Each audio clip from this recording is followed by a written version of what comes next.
Qatar రాజధాని దోహాపై Israel ఓ air strike చేసింది. ఈ దాడిలో ఓ బిల్డింగ్ దెబ్బతింది. హమాస్ లీడర్ల అంతమే హమాస్ పొలిటికల్ హెడ్ క్వార్టర్స్ లక్ష్యంగా ఈ అటాక్ చేశామని ఇజ్రాయెల్ ప్రకటించింది. మా దేశంపై ఇంతకు తెగిస్తారా, మీ అంతు చూస్తామని ఖతార్ బెదిరించింది. ఇక్కడే అసలు గేమ్ ఉంది. ఈ రెండు దేశాలకు అమెరికా మిత్రదేశం. దాడి చేస్తున్నామని ట్రంప్కు ఇజ్రాయెల్ చెప్పింది. కానీ ట్రంప్ మాత్రం దాడి జరిగాక ఖతార్కు చెప్పారు. ఇదెక్కడే డబుల్ గేమ్? అంతర్జాతీయంగా క్రెడిబిలిటీని ట్రంప్ ఎందుకు తగ్గించుకుంటున్నారు?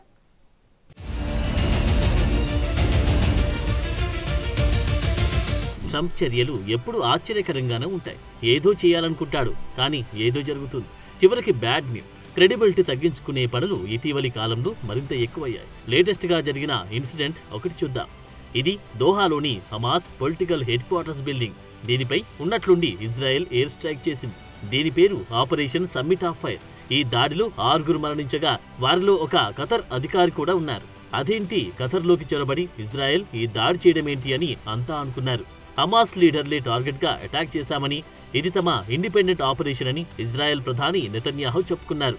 జెరూసలేంలో ఈ నెల 8న 6 చంపడంతో ఈ అటాక్ చేశామన్నారు. తమకు అందిన నిఘా సమాచారంతో హమాస్ నేతలే లక్ష్యంగా దాడి చేపట్టినట్లు ఇజ్రాయెల్ మిలిటరీ తెలిపింది. దీనికి పూర్తి బాధ్యత కూడా తీసుకుంటున్నామని నెతన్యాహు చెప్పారు.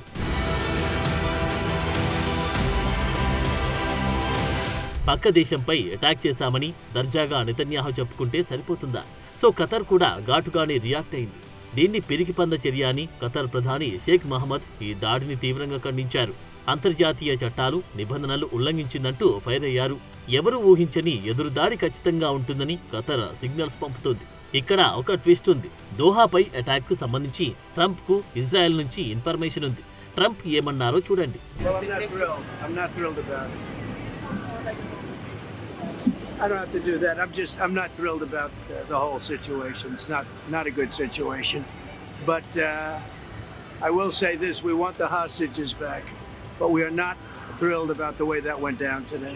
దాడి గురించి రియాక్ట్ అయిన ట్రంప్ అది తన నిర్ణయం కాదని, ఇజ్రాయెల్ ప్రధాని నెతన్యాహు తీసుకున్న నిర్ణయమని క్లారిటీ ఇచ్చారు. తన సోషల్ మీడియా ప్లాట్ఫామ్ ట్రూత్ సోషల్లో ఈ విషయం పోస్ట్ చేశారు. అమెరికా సైన్యం నుంచి ఈ దాడి గురించి సమాచారం అందిన వెంటనే ప్రత్యేక రాయబారి స్టీవ్ విట్కాఫ్ ను ఖతర్లకు సమాచారం ఇవ్వమని చెప్పానని, కానీ అప్పటికి ఆలస్యమైపోయిందన్నాడు ట్రంప్. ఒక్క ఫోన్ కాల్, ఒక్క నిమిషంలో చెప్పే మాట ఆలస్యమైందని ట్రంప్ స్థాయి వ్యక్తి చెప్పడమే ఇక్కడ పెద్ద జోక్. అంతేకాదు ట్రంప్ మరో మాట అన్నాడు. ఖతర్ అమెరికాకు సన్నిహిత మిత్రదేశమని, ఇలాంటి ఏకపక్ష దాడికి ఇజ్రాయెల్కు అమెరికా సహాయపడదన్నారు. హమాస్ ను ఎలిమినేట్ చేయడం మంచి లక్ష్యమేనని, వాళ్లు గాజాలోని ప్రజల బాధలను ఆసరాగా చేసుకుంటున్నారన్నారు.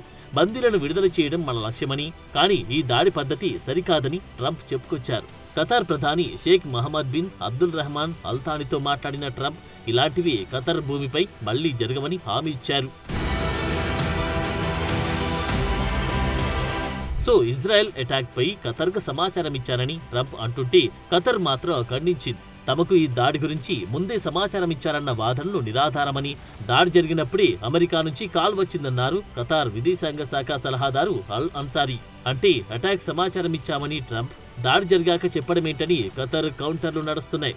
సమాచారం ఉండి కూడా ముందస్తుగా ట్రంప్ ఎందుకు చెప్పలేదన్నదే పెద్ద క్వశ్చన్. టైం అయిపోయాక చెప్పడమే ట్రంప్ డబుల్ గేమ్ ను సూచిస్తుంది. ట్రూత్ సోషల్లో ట్రంప్ చేసిన పోస్ట్ చూస్తే ఆ దాడి వెనుక నిర్ణయం తాను తీసుకోలేదు అని చెప్పడానికి చాలా కష్టపడ్డాడు.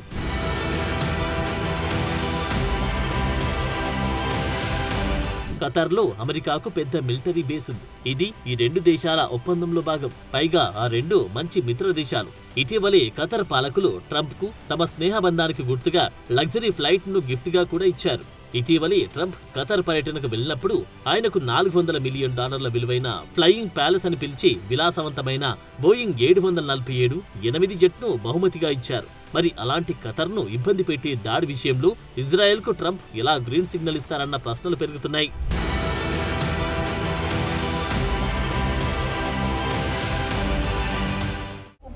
గాజా సంఘర్షణలను వెంటనే సద్దుమణిగేలా చేయాలి. అర్జెంటుగా నోబెల్ శాంతి బహుమతి పొందాలి. ఇదే లక్ష్యంగా ట్రంప్ వేస్తున్న అడుగులు ఒక్కొక్కటిగా రివర్స్ అవుతున్నట్లే కనిపిస్తున్నాయి. ఓ అరబ్ దేశంపై ఇజ్రాయెల్ చేసిన మొదటి దాడి ఇదే కాబట్టి పరిణామాలు ఎటువైపు మల్లుతాయన్నది ఆసక్తికరంగా మారింది. ఇటీవల మిత్ర దేశాలతో ట్రంప్ వ్యవహరిస్తున్న తీరు డిఫరెంట్ గా ఉంటుంది. అందరినీ ఆశ్చర్యపరుస్తుంది. మిత్రదేశమంటూనే గ్రేట్ ప్రైమ్ మినిస్టర్ అంటూనే భారత్పై భారీ సుంకాల మోత మోగించారు, తగ్గించట్లేదు. తాజా దాడులతో ఖతర్కి కూడా ట్రంప్ నుంచి అలాంటి చేదు అనుభవం ఎదురైనట్లే అనిపిస్తోంది. నిజానికి అమెరికా ఖతర్ల మధ్య బంధం ఇటీవలి కాలంలో చాలా బలపడింది. ఈ ఏడాది చేసిన పర్యటనల్లో కీలక ఒప్పందాలు కుదుర్చుకున్నారు. ఈ టైంలోని అమెరికా మిత్రదేశం ఖతర్పై మరో మిత్రదేశం ఇజ్రాయెల్ దాడి చేయడం చర్చనీయాంశమైంది. నాటో ఇతర ప్రధాన మిత్రదేశమైన ఖతర్ ఆఫ్ఘనిస్తాన్ నుండి వేలాది మంది అమెరికన్ పౌరులను తరలించడంలో సహాయపడింది. ట్రంప్ కుమారుడు ఎరిక్ కూడా ఖతర్లో గోల్ఫ్ కోర్స్ కోసం డీల్ కుదుర్చుకున్నాడు.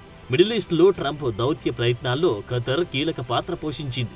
ఈ దేశం నెలల తరబడి హమాస్ ఇజ్రాయెల్ మధ్య కాల్పుల విరమణ అలాగే శాంతి చర్చలకు మధ్యవర్తిగా ఉంటుంది. ఖతర్ అమెరికాకు ముఖ్యమైంది, ఎందుకంటే దానికి ఇరాన్తో మంచి సంబంధాలున్నాయి. ఖతర్ చెప్పినట్లు ఇరాన్ వినే అవకాశం కూడా ఉంటుంది. అమెరికన్ అధికారులు టెహ్రాన్తో సంబంధాన్ని పునరుద్ధరించేందుకు ఒక అవకాశంగా చూస్తారు, కానీ ఇప్పుడవి మరింత డౌట్ఫుల్గా మారాయి. ఈ సంఘటన అరబ్ దేశాలు అమెరికా మధ్య అపనమ్మకాన్ని పెంచినట్లు కనిపిస్తోంది. ఎందుకంటే గల్ఫ్ దేశాలు ఇజ్రాయెల్ దాడిని ముక్తకంఠంతో ఖండించాయి. Iran, Saudi Arabia, UAE, Turkey అరుదైన విధంగా ఈ విషయంలో ఐక్యత ప్రదర్శించాయి. ఖతర్కు ట్రంప్ వెన్నుపోటు పొడిచారని చాలా మంది ట్వీట్లు చేశారు. సో ట్రంప్ ఒకటనుకొని ఇంకో ప్లాన్ను అమలు చేస్తున్నారు. మొన్న మధ్య ఇజ్రాయెల్, ఇరాన్ మధ్య యుద్ధ వాతావరణం ఏర్పడింది. మధ్యలో వెళ్లిన ట్రంప్ ఇరాన్లోని న్యూక్లియర్ బేస్లను B-2 బాంబర్తో ధ్వంసం చేయించారు. ఇది కూడా తీవ్ర విమర్శలకు కారణమైంది. మధ్యలో ట్రంప్ ఆసక్తి ఏంటో అని చాలా మంది విమర్శించారు కూడా. ఎలాగైనా నోబెల్ శాంతి బహుమతి కొట్టేయాలి, ఇది ట్రంప్ టార్గెట్. అందుకే ఉక్రెయిన్, గాజాలో యుద్ధాలను త్వరగా ముగించాలని స్పీడ్ పెంచుతున్నారు. అయితే ఆ పని ముందుకు సాగట్లేదు. ఇంకా ఉద్రిక్తతలు పెరుగుతున్నాయి కూడా. పుతిన్, జిన్పింగ్, నరేంద్ర మోదీ బహిరంగంగానే ట్రంప్ను ధిక్కరిస్తున్నారు. ఇది ట్రంప్కు వ్యక్తిగత అవమానం మాత్రమే కాదు, ఇరాన్ దాడుల నుండి ఇజ్రాయెల్ను రక్షించడానికి తొందరపడిన తర్వాత కూడా సొంత భద్రతా ప్రాధాన్యాల కంటే నెతన్యాహు లక్ష్యాలు ఎక్కువయ్యాయా అన్న చర్చ కూడా జరుగుతోంది. ఇజ్రాయెల్, హమాస్ మధ్యవర్తిగా ఉన్నట్లు కనిపిస్తున్న ట్రంప్ విశ్వసనీయతకు ఇప్పుడు పెద్ద క్వశ్చన్ మార్క్ వచ్చే పరిస్థితి.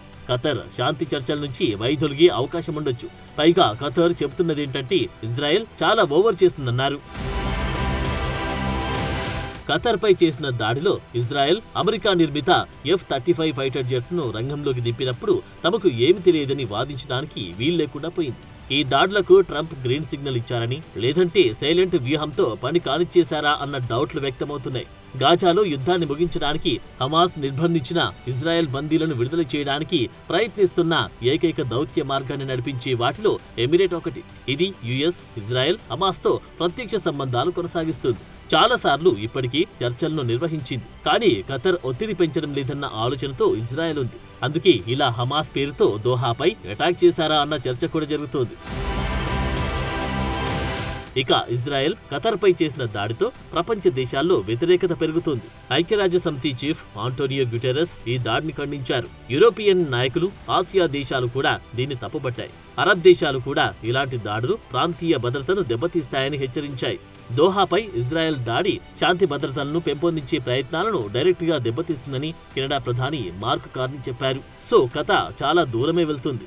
ఇజ్రాయెల్ చేసిన దాడితో ఖతర్ సైలెంట్ గా ఎలాంటి వయలెంట్ క్రియేట్ చేస్తుందన్నది కీలకంగా మారింది. చెప్పలేం, ఏదైనా జరగొచ్చు. ఎందుకంటే ఒక దేశంలోకి చొచ్చుకొచ్చి అటాక్ చేయడం అంటే ఆ దేశ సార్వభౌమాధికారాన్ని క్వశ్చన్ చేయడమే.